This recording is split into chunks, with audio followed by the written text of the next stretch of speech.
नमस्कार दोस्तों। तो आज की इस वीडियो में हम बात करने वाले हैं बाबा मोतीराम मेहरा जी के इतिहास के बारे में। इनकी शहीदी कैसे हुई, इनके परिवार को कैसे तसीहे देकर शहीद किया गया, इसके बारे में भी बात करेंगे। बहुत ही ज़्यादा कम सिख संगत है जो कि इनका इतिहास जानती है। हर एक कौम को उसका जो इतिहास है वो ज़रूर से पता होना चाहिए। उससे पहले मैं आपको कहना चाहता हूँ कि अगर आप पहली बार हमारे चैनल पर आए हैं तो आपको चैनल को ज़रूर से सब्सक्राइब कर लेना चाहिए, क्योंकि इस चैनल पर हम आपके साथ जो सिख इतिहास के रिलेटेड जो वीडियो होती हैं वो अपलोड करते हैं। अगर आप आगे चलकर भी ऐसी वीडियो देखना चाहते हैं तो चैनल को कर देना सब्सक्राइब। तो फिर स्टार्ट करते हैं आज की ये इम्पॉर्टेंट वीडियो। बाबा मोतीराम मेहरा जी सरहंद के नवाब वजीर खान की रसोई में काम किया करते थे, और ये बात उन दिनों की है जब सिखों के 10वें गुरु गोविंद सिंह साहब महाराज के माता गुजर कौर और उनके छोटे साहबजादे थे, उनको सरहंद के नवाब के द्वारा वजीर खान के द्वारा गिरफ्तार कर लिया जाता है। और गिरफ्तार करने के बाद उनको ठंडे बुर्ज में कैद करके रखा जाता है। जब इस बात का पता मोतीराम मेहरा जी को लगता है तो वो लंगर से जो प्रसादा है वो चोरी छुपे उनके पास लेकर जाते हैं। और जब प्रसादा माता गुजर कौर और छोटे साहबजादों के पास बाबा मोतीराम मेहरा जी लेकर जाते हैं तो माता गुजर कौर जी मोतीराम मेहरा जी को कहती हैं कि मोतीराम जी, हम जो आपकी सेवा है वो प्रवान करते हैं, पर हम इस लंगर को नहीं खा सकते क्योंकि हम मुगलों की रसोई में बना हुआ खाना नहीं खा सकते। ये सुनने के बाद मोतीराम मेहरा जी काफ़ी ज़्यादा दुखी होते हैं, उदास होते हैं और वो वहाँ से चले जाते हैं। जब बाबा मोतीराम मेहरा जी उदास होकर घर पहुँचते हैं तो उनकी जो माता थी, जिनकी उम्र 70 साल की थी, बुजुर्ग माता थी, उनका नाम था माता लद्दो जी, और उनकी पत्नी जिनका नाम था पोली जी, वो उनसे उदास होने का कारण पूछती हैं कि आप उदास क्यों हैं।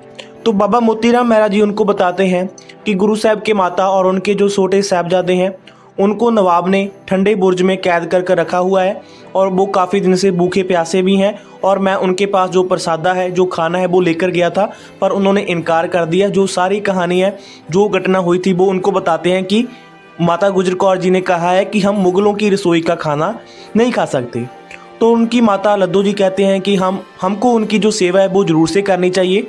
पर उन दिनों में जो नवाब ने, वजीर खान ने ये ऐलान भी किया था कि जो गुरु साहब की माता और उनके छोटे साहबजादों की कोई सेवा करेगा, उनके लिए कुछ खाने पीने के लिए लेकर आएगा तो उनको सज़ा दी जाएगी, उनको परिवार के समेत कोल्लू में पीट दिया जाएगा। पर इसके बावजूद भी माता लद्दू जी उनको कहती हैं कि हमें उनकी जो सेवा है वो ज़रूर करनी चाहिए। तो वो क्या करते हैं, वो तीनों मिलकर सलाह करते हैं, बाबा मोतीराम मेहरा जी, उनकी माता लद्दो जी और उनकी पत्नी फूली जी। उसके बाद वो क्या करते हैं, वो मोतीराम मेहरा जी को दूध का गड़बा दे देते हैं कि आप इसको लेकर जाओ और गर्म गर्म दूध माता जी को और छोटे साहबजादों को पिला कर आओ। जब बाबा मोतीराम मेहरा जी गर्म दूध लेकर जाने लगते हैं तो पीछे से उनकी पत्नी उनको रोकती हैं और अपने जो गहने उतार कर बाबा मोतीराम मेहरा जी को दे देती हैं और कहती हैं कि आप इन गहनों को सिपाहियों को रिश्वत के रूप में दे देना, नहीं तो वो आपको रोक लेंगे, अंदर नहीं जाने देंगे। और आप ये गहने देकर माता जी को और उनके छोटे साहबजादों को, गुरु साहब के छोटे साहबजादों को गर्म दूध पिला कर आना। उसके बाद मोतीराम मेहरा जी गर्म दूध और गहने लेकर ठंडे बुर्ज की ओर बढ़ते हैं। जब वो बुर्ज के पास पहुंचते हैं तो सिपाही उनको रोकते हैं। वो सिपाहियों को गहनों के रूप में रिश्वत दे देते हैं और सिपाही उनसे पूछते हैं कि क्या आपको डर नहीं लगता। नवाब ने ये ऐलान करके रखा हुआ है कि अगर कोई भी गुरु साहब की माता और उनके छोटे साहबजादों की कोई सेवा करेगा तो उसको परिवार के समेत कोल्लू में पीट दिया जाएगा। तो इसका जवाब मोतीराम मेहरा जी कुछ इस प्रकार से देते हैं। वो कहते हैं कि गुरु की खुशी प्राप्त करने के लिए और जुल्म के खिलाफ डटने के लिए हमें मौत भी कबूल है। ये कहकर वो ऊपर चले जाते हैं और गुरु साहब की माता और उनके छोटे साहबजादों को गर्म दूध पिलाते हैं। गर्म दूध पीने के बाद माता गुजर कौर जी मोतीराम मेहरा जी को काफ़ी आशीषें भी देते हैं। और ऐसे वो लगातार 3 दिन गुरु साहब की माता और उनके छोटे साहबजादों की जो सेवा है वो जो गर्म दूध के साथ करते रहते हैं। माता गुजर कौर और छोटे साहबजादों की शहीदी के बाद बाबा मोतीराम मेहरा जी दीवान टोडरमल के साथ सलाह करते हैं और नामी लकड़हारे से चंदन की लकड़ियां लेकर आते हैं। उसके बाद माता जी और साहबजादों का जो संस्कार वो करते हैं।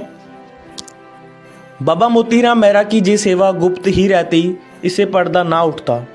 पर बाबा मोतीराम मेहरा के साथ एक व्यक्ति काम करता था वजीर खान की रसोई में, जिसका नाम था पम्मा। पम्मा गंगू ब्राह्मण का भाई था।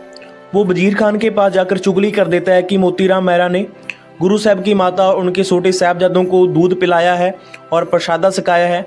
जब इस बात का पता वजीर खान को चलता है तो वो आदेश देता है कि मोतीराम मेहरा को बांधकर मेरे पास लाया जाए, मेरे आगे पेश किया जाए।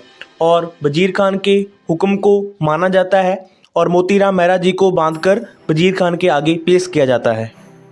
वजीर खान गुस्से में लाल हो जाता है और वो मोतीराम मेहरा जी से पूछता है कि मोतीराम, हमें तुम्हारी शिकायत मिली है कि तुम सिख हो। और बाबा मोतीराम मेहरा जी जवाब देते हैं कि हाँ, हम गुरु गोबिंद सिंह साहब महाराज के श्रद्धालु हैं और मेरे पिताजी भी रसद का गड्ढा लेकर आनंदपुर साहब गए थे, पर वहाँ पर घेरा पड़ा हुआ था और वो आनंदपुर साहब ही रुक गए और अंदर उन्होंने अमृत छक लिया और वो हरा राम से हरा सिंह बन गए और उसके बाद वो आनंदपुर साहब की लड़ाई में लड़ते हुए शहीद हो गए। इस बात को सुनकर वजीर खान का गुस्सा और भी ज़्यादा बढ़ जाता है और वो पूछता है कि हमें ये भी पता चला है कि तुमने गुरु साहब की माता और उनके छोटे साहबजादों की सेवा की है, उनको गर्म दूध पिलाया है। बाबा मोतीराम मेहरा जी जवाब देते हैं कि हाँ, मैंने लगातार 3 दिन गुरु साहब की माता और उनके छोटे साहबजादों को दूध पिलाया है। उसके बाद वजीर खान आदेश देता है कि मोतीराम मेहरा जी के परिवार को और मोतीराम जी को कोल्लू में पीट दिया जाएगा। उसके बाद उनके परिवार को लेकर आया जाता है और बाबा मोतीराम मेहरा जी और उनके परिवार को कोल्लू के नज़दीक खड़ा कर दिया जाता है। नवाब वजीर खान मोतीराम मेहरा जी को कहता है कि जा तो इस्लाम कबूल कर ले, या फिर तुम्हें तुम्हारे परिवार के साथ कोल्लू में पीट दिया जाएगा। उसके बाद मोतीराम मेहरा जी वजीर खान को जवाब देते हैं कि तुम्हारे आगे तो छोटे छोटे बच्चे नहीं झुके, छोटे साहबजादे नहीं झुके और मैं तो इतना बड़ा जवान हूँ, मैं तुम्हारे आगे कैसे झुक जाऊँ, मैं कैसे इस्लाम कबूल कर लूँ।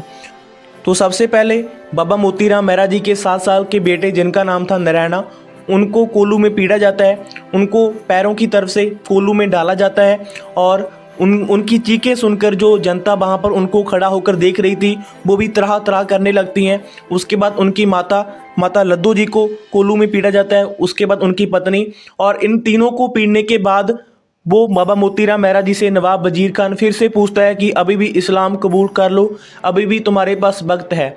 पर बाबा मोतीराम मेहरा जी सख्त लहजे में इनकार कर देते हैं और उसके बाद बाबा मोतीराम मेहरा जी को भी कोल्लू में पीट दिया जाता है। तो इस प्रकार सिख कौम के एक महान सूरमा ही कह सकते हैं योद्धे की शहीदी की गई। जलादों की तरफ से, वजीर खान की तरफ से इतने तशिये दिए गए पर उन्होंने इस्लाम कबूल नहीं किया। तो आगे चलकर भी हम ऐसा ही जो इतिहास है आपके साथ शेयर करते रहेंगे और आपने कमेंट करके ज़रूर से बताना है कि आपको ये वीडियो कैसी लगी और कमेंट में आपने ये भी लिखना है वाहिगुरु जी। ठीक है, वीडियो को लाइक करना, चैनल को कर देना subscribe. Thank you so much.